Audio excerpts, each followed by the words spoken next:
My son got his ex-girlfriend pregnant. We're going to live together, so divorce him and leave. Emma comes to me with a deep apology. Our reactions to Emma's announcement are varied. Nick, the son, looks away in confusion, while Lucy, the affair partner, seems moved and exclaims, "Emma!" As for me, I'm put off by Emma's theatrical tone. "That's enough, Mary. This is..." Ignoring Nick, who seems to want to say something, I go to retrieve something. And then, "Here's the divorce papers. Please take care of my husband's debts." I present the completed divorce papers with a smile. Of course, my part is already filled in. I also show Emma the loan agreement. "What? You should pay it," Emma commands me. But I just smile and shake my head. "Impossible. It's my husband's debt." Then I reveal the truth. Hearing my story, Emma and Nick turn pale. At that moment, the intercom rings. The people who enter next will plunge them into despair. I am Mary, a 32-year-old office worker. The company I work for is run by my father. Meanwhile, my mother is a homemaker. She loves making clothes and often made dresses and various other garments for me when I was young. Her clothes were always in my favorite designs, and I was always thrilled to get new ones. "Mary, that outfit is cute." "Isn't it? It's Mom's latest creation, Rolla. She finished the dress you asked for last time, so come pick it up soon." "Awesome." I have a childhood friend, Rolla. She's my best friend. She's always been righteous and has often helped me out. Now, Rolla is a lawyer, fulfilling her dream and helping many people. She's my best friend and pride. "Mary, there's someone I want you to meet." "Nice to meet you. I'm Ben, Rolla's husband." Ben is Rolla's husband. He works as a detective and is known for his exceptional observational skills. A lawyer and a detective, what a dependable couple. Rolla has given birth to adorable twins and has built a warm family. By the way, I'm also married. "Hey, you're from the same club at the university, right?" "Yes, that's right. I met my husband Nick during our college days. He was famous for being handsome and very popular at the university. Amidst this, he took an interest in me, who was solely focused on studying to join my father's company, and showed no interest in him. That's how our relationship started, with Nick making the first move. I'd like to join Mary's dad's company too." I talked about my father's company after we started dating. Nick became interested and decided to join the company with me. Though we were assigned to different departments, he quickly climbed the ranks and is now a department head. I've heard about his reputation and am motivated not to be outdone. We don't have children, but we live a peaceful life, inspiring each other. "I'm really sorry." "It's okay now." One day, a certain truth came to light, and Nick and I had a huge argument. Honestly, I thought about divorcing. And even Rolla suggested it might be better. "There's no one but you for me. I truly love you from the bottom of my heart, so I don't want to separate." However, Nick pleaded, so I decided to give our relationship another chance. Since then, Nick has changed, treating me with utmost care. He even started actively helping with household chores, which led me to forgive him. "Thank you, Mary. From now on, I'll dedicate myself to you only." "Make sure you do. There won't be a next time." Our relationship became stronger than before the fight, helping each other more as a couple. It would have been fine if it ended there, but Emma had to stir things up more. "Mary, I heard you blamed Nick." Without even knowing the details of the argument, Emma started yelling at me. Taking advantage of my surprise, she continued, "Nick is too good for you. If you have complaints, divorce him. You're such a disgrace as a wife." "Enough is enough. Mom, stop it. Mary and I have already settled it, so please be quiet." Emma kept blaming me until Mark and Nick stopped her. "Sorry about Mom. She's always been prone to overreacting." According to Nick, Emma has always been prone to jumping to conclusions and acting impulsively. When Nick was a child, she frequently stormed into his school. Each time, Mark would end up apologizing for her actions. "I'm really sorry. I'll talk to Emma properly." "Sorry, Mary." Honestly, Emma's behavior infuriated me, but I decided to let it go this time, considering the deep apologies from Mark and Nick. Emma adores Nick excessively and always pressures about divorce at the slightest issue. "Maybe that's why my brother left," Nick mentioned. Nick has a brother whom I've never met. Apparently, his brother and Emma never got along and had a falling out. His brother left home right after graduating high school and hasn't returned since. Perhaps that's why she's more clingy with Nick. Before you dare to speak to Nick, what about children? When will I be able to hold my grandchildren? That was a frequent topic until recently. I was concerned about not having children, too. We checked with the doctor, but there was nothing wrong with me. Maybe you should get checked, too. Well, even if Mark stops Emma, I'm getting tired of this. So I took Nick, who seemed reluctant, to the hospital for tests. The results are still pending, but we've promised to live happily together, regardless of the outcome. Lately, Mark has been speaking strictly with Emma, which has quieted things down significantly. It's truly thanks to Mark. Without him, our married life would likely have fallen apart. What's this? One day, I found a letter in the mailbox. There was no sender, just a message saying to break up with Nick. Feeling uneasy, I immediately showed the letter to Nick. Maybe it's just a prank. You think so? Doesn't it feel creepy? It is creepy indeed. Maybe you should consult Rolla about it, just to be safe. Following Nick's suggestion, I contacted Rolla. After explaining the situation, she said she'd make time, and we quickly arranged to meet. Sorry to keep you waiting, Rolla. No worries. Let me introduce you to someone first. At the cafe where we met, Rolla, Ben, and another man were waiting. First, I was introduced to the man. Nice to meet you. I work with Ben as a detective. This man, Tom, appeared to be Ben's work colleague and friend. I greeted them and immediately showed them the letter. What's this? No sender means it was probably put directly into the mailbox. That's malicious. Rolla and Ben frowned upon seeing the letter. Meanwhile, Tom seemed deep in thought. Is something wrong? No, the handwriting seems familiar. Could it be someone you know? At Ben's words, Tom mused. Maybe. And it was decided that the two detectives would investigate the letter. After getting some advice from Rolla, we disbanded for the day. And when I returned home... Welcome back. Nick, you're here. Nick was already at home. I was surprised to see him there, as I hadn't expected it. Did you find out anything? No, we can't tell much from just that. Maybe you should go to your parents' place for a while, just in case. This might escalate, and you could be harmed. I observed Nick as he suggested this. He seemed concerned, but was restless and avoiding eye contact. This made me feel uneasy. Maybe. But why are you home, Nick? I was worried about you, Mary. Today's a weekday. It was a weekday, and he should have been at work.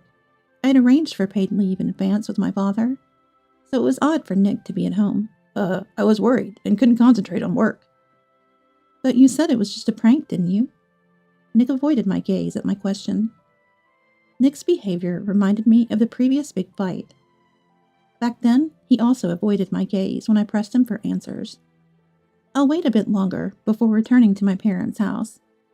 While making sure not to inform Emma, I also discussed various things with Mark. Despite this, the letters continued to arrive, becoming more aggressive. Break up soon? Get out now? You're a nuisance? Nick doesn't suit you? I'll force you out if necessary? I took photos of each letter and reported them to Rolla. Dad, I need a little help with something. Furthermore, I sought the cooperation of my parents. I was moving secretly, ensuring that Nick remained unaware while managing my work. As a result, I've been returning home later than usual, with Nick leaving the office before me. He's not here again today. Where does he go? Nick wasn't home when I returned. Sighing, I waited for him. I'm home. Welcome back. You're late again today. Yeah, had a lot going on. Nick returned home 2 hours later than me. As usual, he avoided eye contact, which led me to make unpleasant assumptions. I sighed again, trying to mask my irritation. Then, after some time, something sad happened. Mark passed away. Mark, you did your best. Mark had fallen ill a while back, and despite treatment, he passed away. I was grateful to Mark, and had visited him every day. I cried a lot the night he died. But it seemed I was the only one who felt that way. Take care of the arrangements, will you? Mary can handle it, right? I wonder how much Dad left us. Nick and Emma, with smiles on their faces, left me to handle various arrangements while they discussed the inheritance. Even after the funeral was over, they tasked me with sorting out the belongings and went out together. What's this? While going through Mark's belongings, I found something in his diary. I collected it and immediately took it to Rolla. Mark cared about me until the end. I resolved to respond to his concern properly. I started to move without Nick or Emma knowing. A little while later, when things finally settled down, "I'm coming in!" Emma brought a woman with her to our house. "Who are you?" "It's been a while." I knew the woman. She was Lucy, Nick's ex-girlfriend. "Are you Nick's current girlfriend?" "Yes, Nick is indeed my boyfriend, but..." "Nick's taste has changed, huh? To be involved with such a plain woman."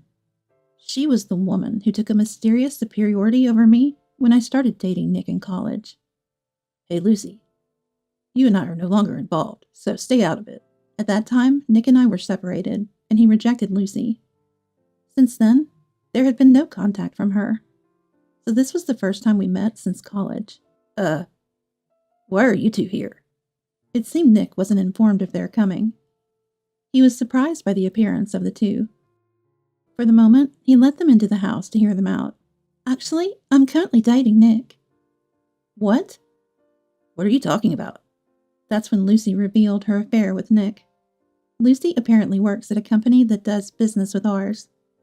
About a year ago, she and Nick reconnected at a business meeting, and from there, they developed a physical relationship. "I'm pregnant with Nick's child." "No, Mary, this isn't true. I mean..." Lucy's announcement left Nick desperately trying to explain, his face turning pale. In contrast, I remained calm. "What are your intentions?" I asked coldly. Lucy seemed taken aback. Then Emma came forward with a deep apology. "My son got his ex-girlfriend pregnant. We're going to live together, so divorce him and leave," Emma said, deeply apologizing. Our reactions to Emma's words were varied. Nick, her son, looked away in confusion, and Lucy, the mistress, seemed touched and said, "Emma?" And I was repulsed by Emma's theatrical words. "Well, Mary, this is..." Ignoring Nick, who seemed to want to say something, I went to get something, and then, "Here's the divorce papers. Please take care of my husband's debts." I handed over the filled-out divorce papers with a smile. Of course, my part was already filled in. I also showed Emma the loan agreement. "What? You should pay that!" Emma commanded me, to which I just smiled and shook my head. "Impossible. After all, it's my husband's debt." Then I revealed the truth. It's the debt Nick accumulated when he cheated before. In fact, this was the second time Nick had cheated. Previously, he had had an affair with a married woman and was demanded compensation by her husband. Nick has a habit of splurging on his mistresses, and since he had no savings due to his lavish spending, he ended up in debt. "I only have you, Mary. I truly love you, so I don't want to separate." Coaxed in this way, we decided to rebuild our relationship. Until the debt was paid off, I was the one providing for our living expenses. And you might have forgotten, but this land originally belonged to Dad, and I bought it with my savings, so if anyone's leaving, it's Nick, not me. I then took out something. It was a photo of Nick and Lucy walking arm in arm. "Did you know about this?" "Yes, I've known for a long time." This photo was taken by Ben and his colleagues. In addition to investigating the letters, I had also asked them to look into Nick's affair. And this is something Mark left behind. Next, I presented a copy of the exchange between Emma and Lucy. It detailed Lucy's affair with Nick and Emma's support of it. "How did you get this?" "It was tucked away in Mark's diary. Mark knew Nick was having an affair, and instead of stopping it, Emma was helping, so he kept this as evidence." My words turned Emma's face pale. "I will divorce, but I won't give up this house. And I'll demand a substantial compensation. Looks like more debt for you." Hearing my words, Emma and Nick's faces turned pale. Just then, the intercom rang. The people who entered next would plunge them into despair. "I was waiting for you, Rolla." "Sorry to keep you." The ones who entered were Rolla and her team. In fact, I had contacted Rolla as soon as Emma and her group barged in. Tom? Lucy turned pale upon seeing Tom's face. Long time no see. Finally found you. To Lucy, Tom turned with a smile. Actually, Lucy and Tom were ex-spouses. However, Lucy had cheated, leading to their divorce. Lucy had been avoiding paying compensation at the time. That's why her face turned completely pale now. Tom? Can't believe it. You're Tom. Long time no see. I didn't know this, but Tom turned out to be Nick's brother, with whom Emma didn't get along. Tom looked at Nick and Emma with a cold gaze. You still enjoy hurting people, I see. Let's go. With that, Tom urged me to leave. I then left the house with Tom and Rolla's group. Wait. Pack your things and leave within a week. Otherwise, I'll sue. I said this and left with just the essentials. Oh, that's right. I have to say that too. I turned back to Nick one last time. How did you, being infertile, manage to get her pregnant? What?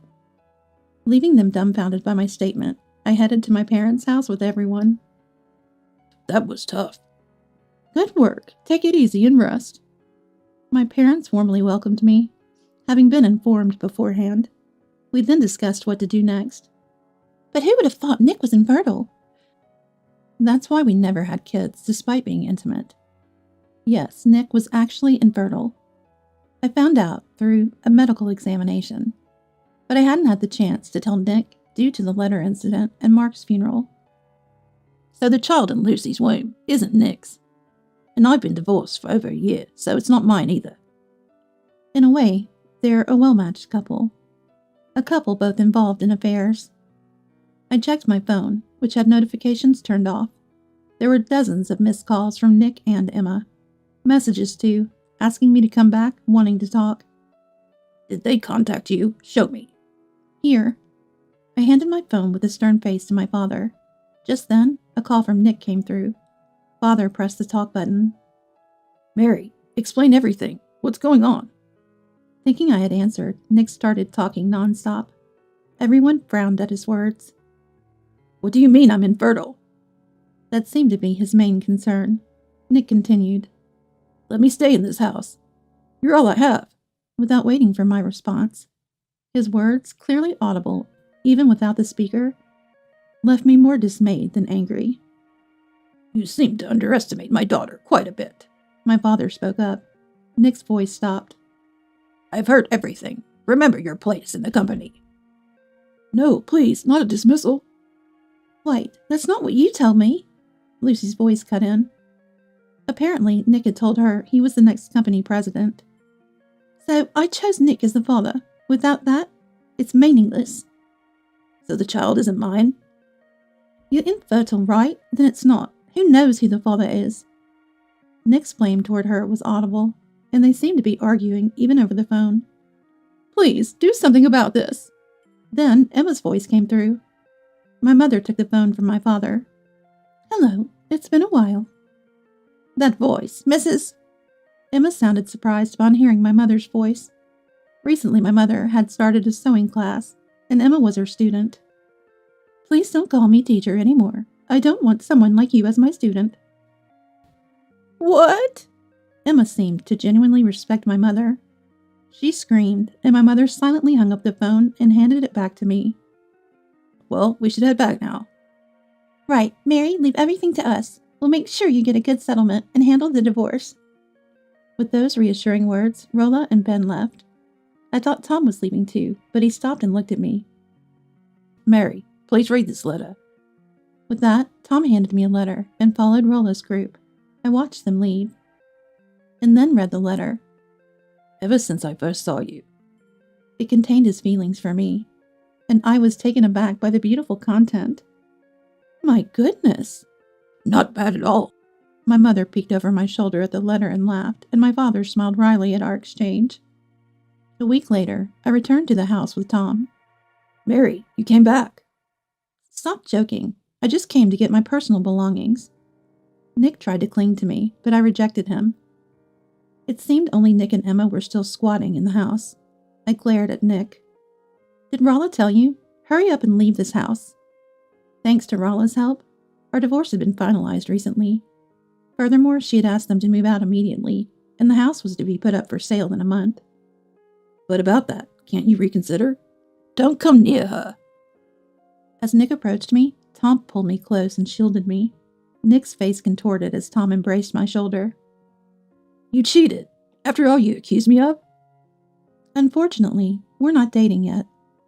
I denied Nick's words and looked at Tom. Well, I intend to respond. Really? Oh, that makes me so happy. Tom smiled at my words, contrasting with Nick's look of despair. Then Emma intervened. That's awful. Poor Nick. How strange. You were the one who wanted this from the start, weren't you? Emma fell silent at my words, seemingly remembering her own insistence on divorce. Lucy seems to be your favorite after all. Well, Emma looked away, unable to face the truth. I thought it was typical of them to avoid eye contact when things got uncomfortable, like parent, like child. Ah, and by the way, Rolla has a will from Mark. What? It will be open tomorrow, so please be at the designated place. My task for the day was done. The next day, we opened Mark's will at Rolla's office.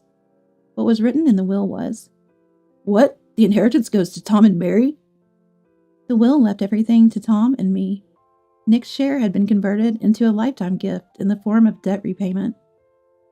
Initially, Mark had paid the compensation for Nick's first affair, and Nick was repaying it as a debt to Mark. As for Emma, she had also been unfaithful and had divorced Mark shortly before his death. Therefore, she had no right to the inheritance. The will states that the inheritance is left to Tom, who has endured hardships, and Mary, to whom I have caused trouble. That's absurd. This is wrong. Why should the brother who left and Mary, a stranger, receive it? The two were furious at the will's contents. Just then, as I tried to calm them down, Enough. Tom spoke out sharply. He then vented his pent-up feelings towards Emma and the others. I left? If I stayed in that house, I would have run away too. Always neglected, forbidden from attending the school I wanted, and stripped of all money I earned from part-time jobs and relative gifts. Emma looked away at Tom's words. That reason being because you don't listen to me. Are you kidding me? Listening meant doing household chores imposed by Emma. Even if he was doing homework or studying, she would interrupt and force chores on him. By the way, Emma was supposed to be a homemaker. Despite his resistance, even his leisure time was disturbed.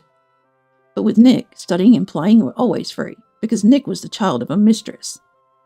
Nick was shocked at Tom's words. He had never imagined he was the child of a mistress. That's why I can't forgive you. I won't let Mark's precious inheritance go to the likes of you.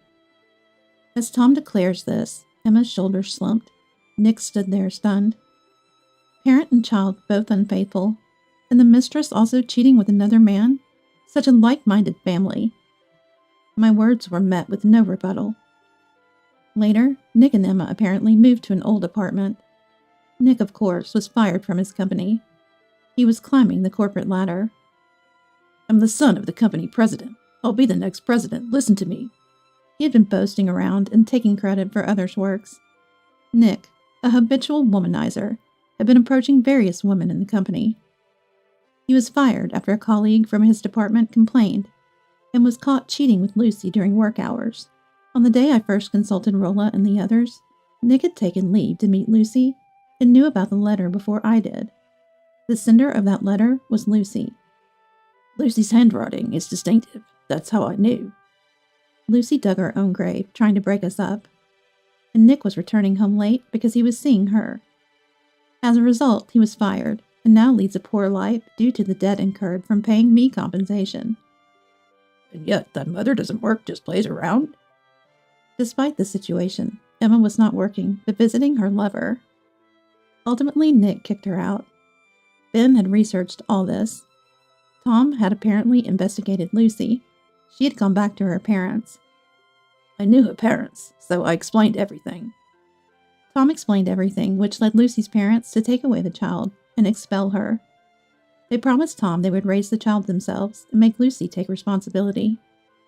According to Tom, Lucy's parents are reasonable people. Lucy then turned to Nick for help. but he rejected her, blaming her for the divorce from me. Ben and I were watching. Nick's mother also came, and they had a huge fight.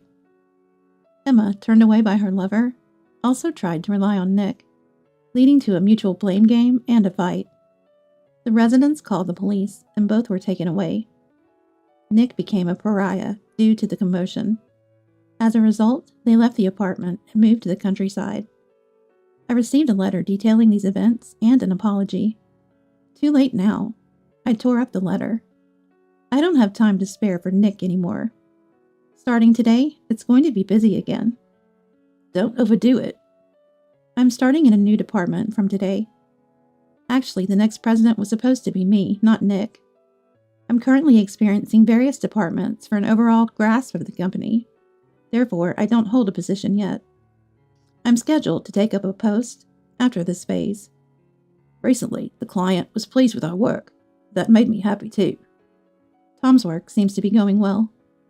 Recently, we started cohabitating in a new house. His detective office is nearby, and usually Tom comes home first. Unlike Nick, Tom prepares dinner and greets me with a smile. I'm grateful to him every day. Tom has worked hard until now. When I decided to date Tom, Ben told me a lot. How much he had struggled since leaving home, how heartbroken he was by Lucy's betrayal. Perhaps because of those experiences, Tom empathized with my feelings of betrayal by Nick and his family. Now it's my turn to be there for him. We both had tough times, but let's support each other. Thinking this, Tom said it aloud. I laughed in response, and he looked puzzled. I was just thinking the same thing. He smiled, saying, Is that so? Later, I heard rumors that Lucy was caught by debt collectors and taken away. Emma was recently seen using cardboard boxes to shelter from the rain in a park. Nick, having caused another affair scandal in the countryside, was eventually found by debt collectors and is in a dire situation.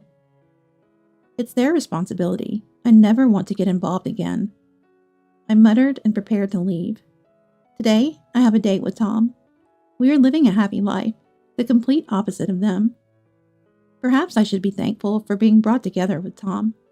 Thinking this, I headed to meet Tom. After a while, Tom proposed to me. I will make you happy. Will you marry me? Yes, gladly. I'll make you happy too. I happily agreed and we got married. Soon after, I discovered I was pregnant. Now I can finally let my parents hold their grandchild. That's when I thought. Tom, you truly are a remarkable person. My father praised Tom. Tom teared up. What's wrong? I'm sorry. Just reminded me of my father. Surprised and flustered, my father was watched with laughter by my mother and me. Then, I gave birth to a beautiful son. Tom is actively involved in household chores and childcare, which is a great help. My parents also care for us, allowing me to raise my son without any worries. I'm so happy right now. Me too. We smiled at each other. We vowed to protect this happiness for our beloved child. And so, we continued our journey, committed to our promise.